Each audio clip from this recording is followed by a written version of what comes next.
ሰላም ጤና ይስጥልን በመላው ዓለም የምትገኙ የተወደዳችሁ የሮሃ ቲቪ ተከታታዮች የነሐሴ 8 2018 ዓ.ም የረፋድ ዜናዎችን ይዘንላችሁ ቀርበናል። አፋብን በሁሉም ቀጠና በሁሉም እዞቹ ከፍተኛ ተጋድሎ ማድረግ ድል ማድረጉን አስታውቋል። የብልጽግና ጦር ፈርሷል። በራያ ግንባር በግዳጅ ላይ የሚገኙ የብልጽግና ሰራዊት ከስምሪት ቀጠናው እየጠፋ ፋኖን መቀላቀሉ እንደቀጠለ ነው። ብልጽግና በትግራይ ክልልና አፋር ክልል አዋሳኞች ላይ ከፍተኛ ቁጥር ያለው ወታደር ማስፈሩ ተገልጿል። ወታደራዊ ፍጥጫው አይሏል። ተመቶ ስለወደቀው የብልጽግና የጦር ጀት ተጨማሪ መረጃዎች ወጥተዋል። በአብይ አህመድ በሚደገፈው በሱዳኑ ፈጥኖ ደራሽ ታጣቂ ኃይል የተሾሙት የኮርዶፋን ገዢ ከኃላፊነታቸው መልቀቃቸውና ከቡድኑ መውጣታቸውን አስታውቀዋል። አዲስ ጦርነት ከተቀሰቀሰ ኢራን የበለጠ ምላሽ በመስጠት የተራዘመ ጦርነት እንደምታካሄድ አስታውቃለች። አድማጭ ተመልካቾቻችን አብራችሁ ልትቆዩ ከፈቀዳችሁ እነዚህን መረጃዎች በዝርዝር የምናሰማችሁ ይሆናል። የሮሃ ቲቪ ወቅታዊና ሀቀኛ መረጃዎች እንዲደርሷችሁ ቻናሉን ሰብስክራይብ፣ ላይክ እና ሼር በማድረግ አሁኑኑ ቤተሰብ ይሁኑ።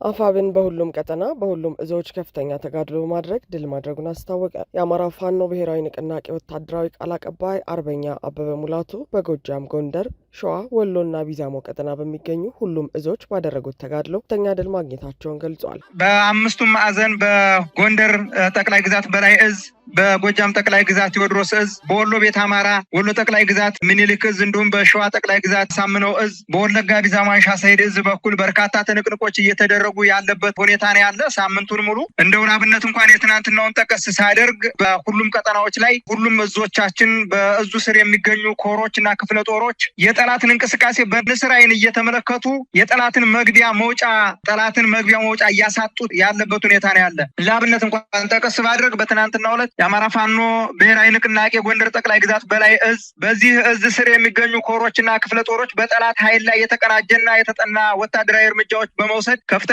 ሰብአዊና ቁሳዊ ኪሳራ አድርሰዋል። ዝርዝር ግንባር ውሎች እንደሚከተለው እንግዲህ የትናንቱን ማለት ነው እንደሚከተለው አቀርበዋለሁ። ነሐሴ 6 ቀን 2018 ዓ.ም ማለት ነው። ጎንደር በመገጭ ግድብ ዙሪያ የተካሄደ አውደ ውጊያ ስንመለከት ጎንደር ጠቅላይ ግዛት በላይ ዘለቀ እዝ ዳግማዊ ቴዎድሮስ 5ኛ ኮር ጎንደር የበጋሻው ክፍለ ጦር ከአጼ ፋሲለደስ ከጎንደር ከቃኘውና ከቴዎድሮስ ብርጌዶች በተውጣጡ አመራሮችና አባላት በመገጭ ግድብ ዙሪያ ነሐሴ 5 ቀን 2018 ዓ.ም ከቀኑ 11 ሰዓት ጀምሮ በተቀናጀና በተጠና ጥቃት በመገጭ ግድብ ዙሪያ በሰፈረው የጠላት ኃይል ላይ ጥቃት ተፈጽሟል። ጠላት ከአዘዞ ካምፕ በዙ 23 የታገዘ ተጨማሪ እግረኛ ሰራዊት በማስገባት ራሱን ለመከላከል ቢጥርም ከፍተኛ ድንጋጤ ውስጥ ውሏል። በዚህም ምክንያት በጎንደርና በጠዳ ከተሞች ከፍተኛ ወታደራዊ ውጥረት ሰፍኖ ውሏል። በጠላት ላይ የደረሰ ኪሳራ 5 የተደመሰሱ የጠላት ኃይል ከ10 በላይ ቀላል ቁስለኛና ከባድ ቁስለኛ ይገኙበታል። ሁለተኛው በጋና ዮሐንስ ቀበሌ የተፈጸመ የደፈጣ ጥቃት ጎንደር ጠቅላይ ግዛት በላይ ዘለቀ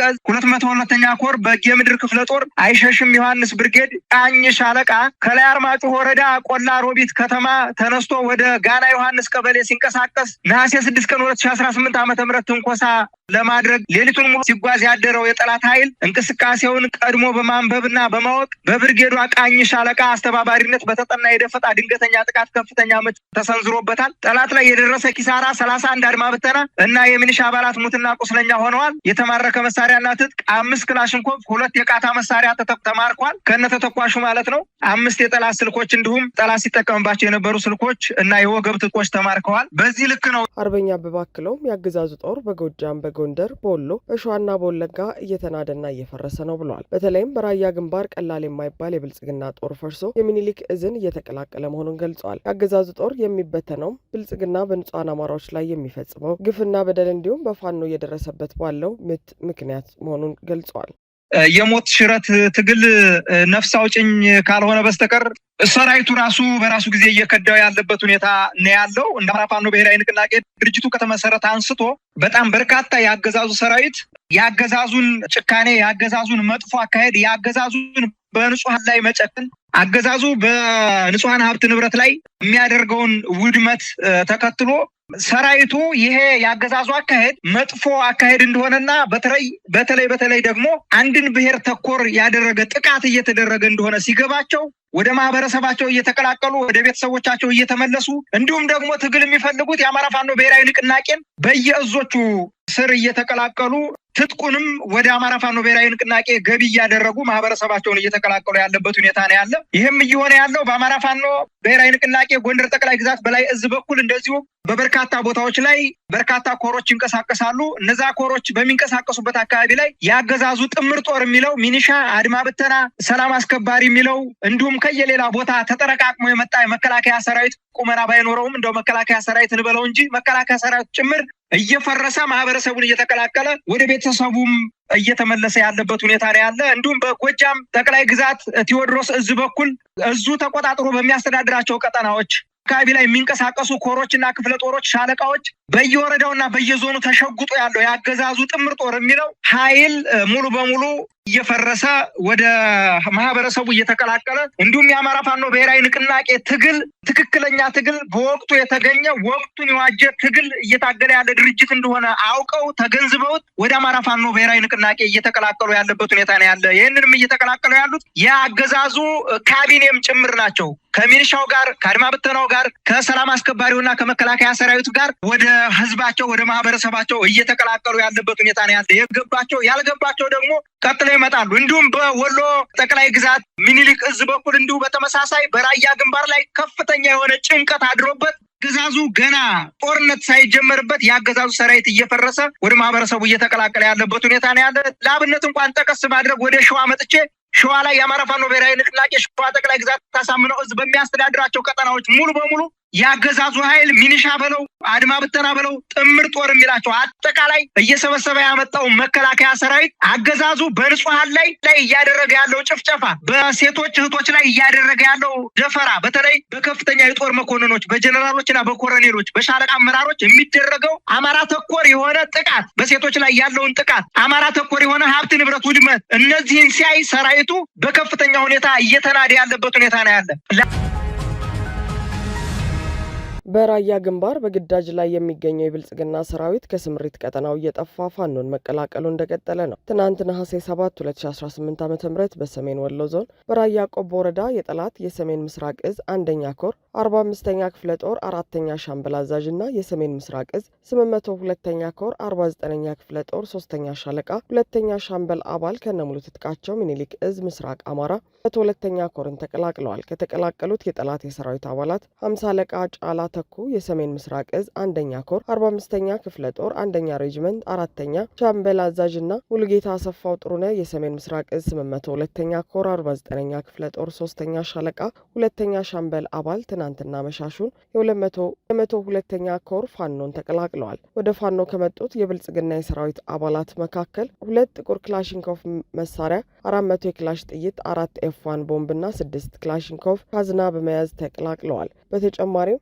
6 የክላሽንኮቭ ካዝና በመያዝ ተቀላቅለዋል። በተጨማሪም ሌሎች የሰሜን ምስራቅ እዝ 802ኛ ኮር 48ኛ ክፍለ ጦር የ6ኛ ሻለቃ 2 የሰራዊት አባላት ሻምበል ታከለ ዋጋና ታምራት ዳባ ደበሌ አገዛዙን በመክዳት በጀሌ ያለ መሳሪያ የ102ኛ ኮርን ተቀላቅሏል ሲል የኮር ህዝብ ግንኙነት ክፍል መረጃውን አድርሷል። ሰሞኑን ከራያ ግንባር እስከ ወልዲያ ደሴና ኮምቦልቻ ድረስ ከባድ ውጥረት መንገሱን ተከትሎ ወታደሮች ከነሙሉ ትጥቃቸው በየቀኑ ከስምሪት ቀጠናቸው ወጥተው ወደ ፋኖ እየተቀላቀሉ መሆኑ ተመልክቷል። ሰራዊቱ በማንደም የማን ስልጣን ሊጸና በሚል ከጥርናፌው በመውጣት እየጠፋ ሲሆን ከፍተኛ አዛዦች እነ ጀኔራል አሰፋ ቸኮልን ጨምሮ የፈረሰውን ጦር እንደገና ለማስተሳሰር እየሞከሩ ቢሆንም ነገር ግን ዛሬ ያስተሳሰሩት ነገ ፈርሶ እያደረባቸው የሚይዙት የሚጨብጡትን እንዳጡ ለማረጋገጥ ተችሏል። ብልጽግና በትግራይ ክልልና አፋር ክልል አዋሳኞች ላይ ከፍተኛ ቁጥር ያለው ወታደር ማስፈሩ ተገለጸ።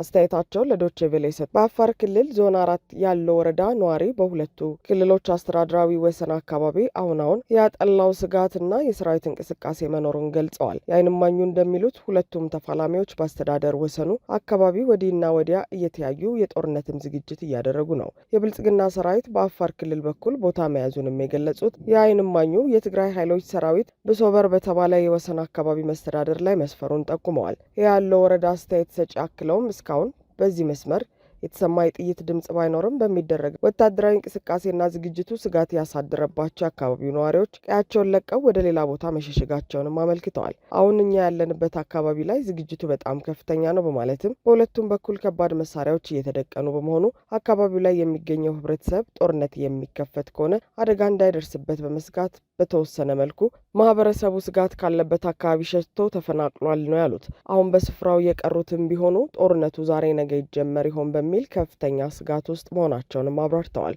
በጦርነቱ ስጋት ከያሉ የተፈናቀሉ የማህበረሰብ አካላት ዋለ ወደሚባል አካባቢ መስፈራቸውን ነው አስተያየት ሰጪ የገለጹት። እንደ የአፋር ክልል ዞን 4 ያለው ወረዳ አስተያየት ሰጪው ይህ ቦታ ከዚህ በፊት በ2013 ዓ.ም በነበረው የሰሜን ኢትዮጵያ ጦርነት ወቅትም አንዱ የጦርነት ግንባር ሆኖ ከፍተኛ ውድመት ከደረሱባቸው ስፍራዎች ይጠቀሳል። አሁን የጦርነት ዝግጅት እየተደረገበት ከሚገኘው ከዚህ ስፍራ በተጨማሪ በክልሉ ዞን 2 መጋሌ አካባቢም አልፎ አልፎ በሁለቱም በኩል ያሉ ኃይሎች መሳሪያ ሲታኮሱ እንደሚሰማም ገልጸዋል። ከያለው ወረዳና መጋሌ መካከል ወደ 70 ኪሎ ሜትር ይርቃል። በዚያም ሀራ መሬት ከሚባሉ ሰራዊት ጋር ፍጥጫው አለ ብለዋል። ከአፋር ክልል ዞን 2 መጋሌ ከተማ አስተያየታቸውን የሰጡ ሌላው የዓይን እማኝ በፊናቸው አሁን በአካባቢው ላይ ባጠላው የጦርነት ድባብ ማህበረሰቡ ገበያ እንኳን ለመቀመጥ ስጋት ገብቶታል ብለዋል። መጋሌ ተራራ በሁለቱ ክልሎች አዋሳኝ ላይ የሚገኝ እንደመሆኑ በዚያ የህወሓት ሰራዊትና በዚህ ደግሞ ሀራ መሬት የተባሉ ታጣቂዎች ሰፊ ዝግጅት እያደረጉ ከባድ የጦር መሳሪያም በመደቀኑ ገበያ እንኳን ለመቀመጥ ህብረተሰቡ ስጋት ይዞታል በማለት በሁለቱም በኩል በሚደረግ የምሽግ እንቅስቃሴ አልፎ አልፎ ተኩስ ልውውጥ እንደሚደረግም ተናግረዋል። ይሁንና እስካሁን ድረስ በዚህም ግንባር ግጭት አለመከፈቱንና ዛሬም አካባቢው ጸጥ ብሎ መዋሉን ጠቁመዋል። ህወሓት ብልጽግና በከፍተኛ ደረጃ ወደ ጦርነት የሚያስገባቸውን ዝግጅት እያደረጉ መሆኑ ሲገለጽ፣ ብልጽግናም ከፍተኛ ስጋት ውስጥ መውደቁ እየተነገረ ነው። ከሰሞኑ በኦላ ተመቶ ተከስክሷል የተባለው የአገዛዙ የጦር ጀት ምስሎች ትክክለኛ መሆናቸው ተረጋገጠ። በኦሮሚያ ክልል ምስራቅ ሸዋ ዞን ውስጥ ወደቀ ስለተባለ የጦር ጀት በማህበራዊ ትስስር ገጾች ሲሰራጩ የቆዩት መረጃዎችን አስመልክቶ ኢትዮጵያ ቼክ አደረግኩት ባለው ዝርዝር ማጣራት የጀቱ ምስሎችና ቪዲዮዎች እውነተኛ መሆናቸውን አረጋግጧል። ባለፉት ጥቂት ቀናት ውስጥ በቦራ ወረዳ የወደቀውን የጦር ጀት ስብርባሪ አካል ብቻውን እንዲሁም የታጠቁ ሰዎች በስብርባሪው ላይ ቆመው የሚያሳዩ በርካታ ምስሎችና ቪዲዮዎች በማህበራዊ ትስስር ገጾች ላይ በስፋት ሲጋሩ ቆይተዋል። የመረጃው መሰራጨትን ተከትሎ አንዳንዶች የጦር ጀቱ በኦሮሞ ነጻነት ሰራዊት ታጣቂዎች ተመቶ መውደቁን በመጥቀስ ምስሎቹን ያጋሩ ሲሆን፣ በተቃራኒው ደግሞ ምስሎቹና ቪዲዮቹ በሰው ሰራሽ አስተውሎት ወይም በኤአይ ቴክኖሎጂ ውጤቶች ተሰርተው የቀረቡ ናቸው ሲሉ ተከራክረዋል። በተጨማሪም ከ500 ሺህ በላይ ተከታዮች ያሉት ደመቀ ነጋሳ ኩቤ የተሰኘው የፌስቡክ ገጽን ጨምሮ ሌሎች አካላት ምስሉ የኢትዮጵያ አየር ኃይልን ጀት እንደማያሳይና የሚሰራጨው ዜና በፍጹም ውሸት መሆኑን በመግለጽ መረጃውን አስተባብለውት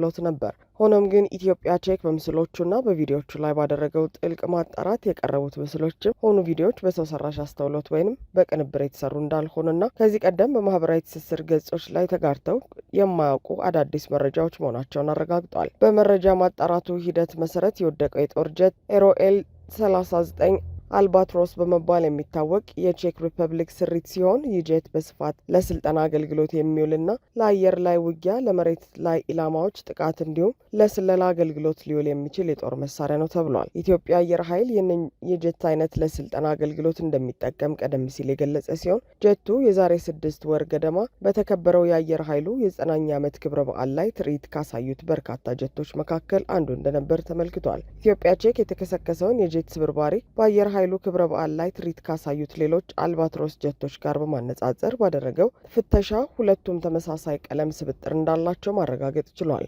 በተደረገው ፍተሻም በጀቶቹ ስር የሚገኘው ሰማያዊ ቀለም፣ በክንፎቹ ጫፍ ላይ ያሉት ቀይና ቢጫ ቀለማት እንዲሁም በጅራታቸው ጫፍ ላይ የሚገኘው ቢጫ ቀለም ቅብ ሙሉ በሙሉ ተመሳሳይ መሆናቸው ተረጋግጧል። እነዚህ የተጠቀሱት የቀለም ምልክቶችና በጀቱ ስብርባሪ ምስል ላይ የሚታየው የመሬት አቀማመጥ መመሳሰል የወደቀው ጀት ከምንም በላይ የኢትዮጵያ አየር ኃይል ንብረት መሆኑን የሚያመላክቱ አሳማኝ ማስረጃዎች ናቸው ብሏል። ሆኖም ግን የጦር ጀቱ በታጣቂዎች ተመቶ መውደቁን ወይም በቴክኒክ ችግር ምክንያት የተከሰከሰ መሆኑን በተመለከተ እስካሁን ድረስ በማስረጃ የተደገፈ ግልጽ ምላሽ እንዳላገኘ ገልጿል።